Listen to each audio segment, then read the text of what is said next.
Zeynab Boudia, quelles sont les nouvelles femmes leaders que 93% des Africains voient émerger? Alors, merci pour la question. Elles sont nombreuses, ces femmes leaders. Et ce que j'observe, moi, c'est qu'elles évoluent dans des secteurs qui sont traditionnellement occupés par des hommes. On le voit à travers aussi les portraits que vous nous avez présentés. Elles n'hésitent plus à entreprendre et à initier des choses parce qu'elles voient aussi des problématiques qu'elles rencontrent. On voit cette jeune dame qui parle justement de sa capacité à pouvoir répondre à un problème de beauté en initiant tout un processus de transformation, mais du karité, et en produisant des cosmétiques qui sont bio. Donc ça, c'est vraiment la grande tendance. Après, ce qui est important de rappeler, c'est que loin d'être un phénomène, l'entrepreneuriat en Afrique, c'est quelque chose qui a toujours existé.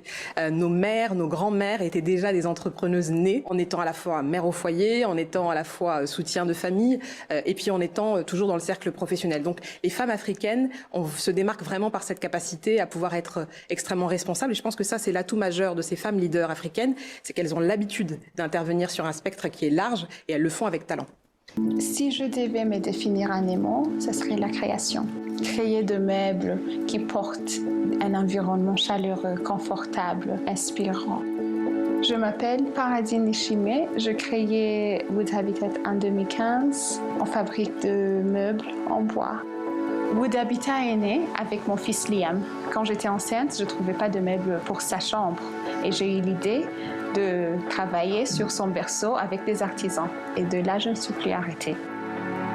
Ma plus grande fierté avec Wood Habitat, c'est que nos clients ne doivent pas aller à l'étranger, en Chine, à Dubaï, acheter de meubles. Parce qu'ils trouvent le meuble ici, localement, avec la technique, la finition, à la hauteur du marché international.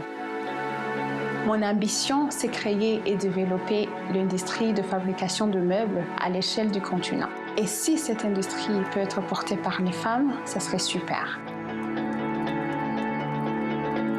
La femme est au cœur de nos familles, de nos communautés ici au Rwanda et ailleurs.